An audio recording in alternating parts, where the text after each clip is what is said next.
এক ফোঁটা খবর পানি কেমনে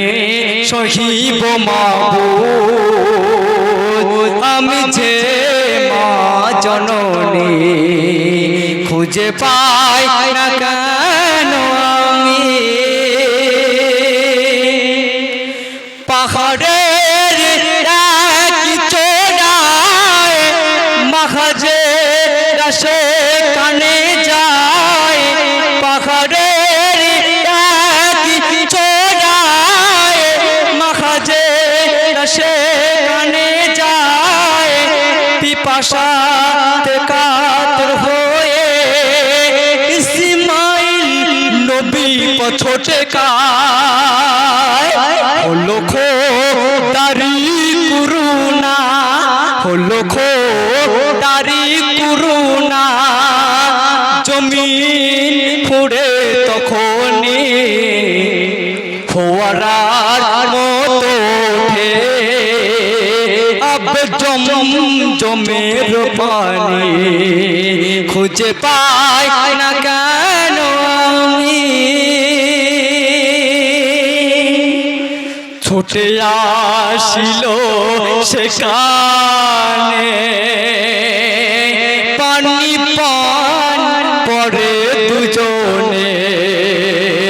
আলহামদুলিল্লাহ জানালো কি খুশি খুশি মনে ছুটে আসিল সেখানে পানি পান করে দুজনে আলহামদুলিল্লাহ জানালো কি খুশি খুশি মনে ও যোদ্ধা তুমর ভূমি ও খোদা অন্তর্যামী ও যোদ্ধা তুমর ভূমি ও খোদা অন্তর্যামী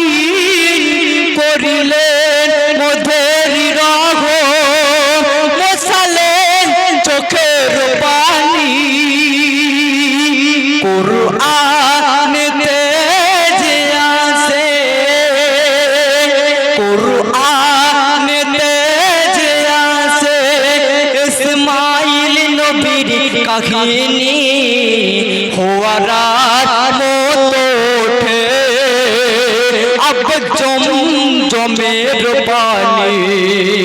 খুঁজে পাই না কেন আমি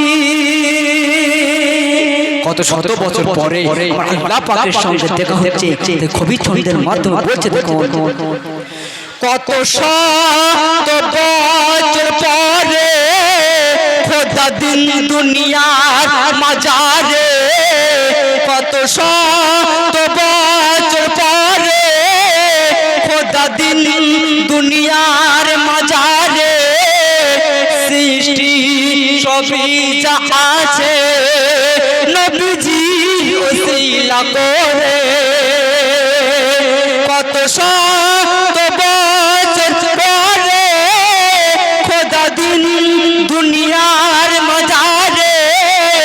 সৃষ্টি সবই যা আছে নবীজি ওসিলা করে কবি সাবির বলে ও খোদা কান্দি দুখাতে তুলে মনে আশা মিটাবো ঝরাবো চোখের পানি ছুটে আসিল সেখানে পানি পান করে দুজনে আলহামদুলিল্লাহ জানালো কি খুশি খুশি মনে ও যোদ্ধা তুমর ভূমি ও খোদা অন্তর্যামী করিলেন মোদের রহ মশালে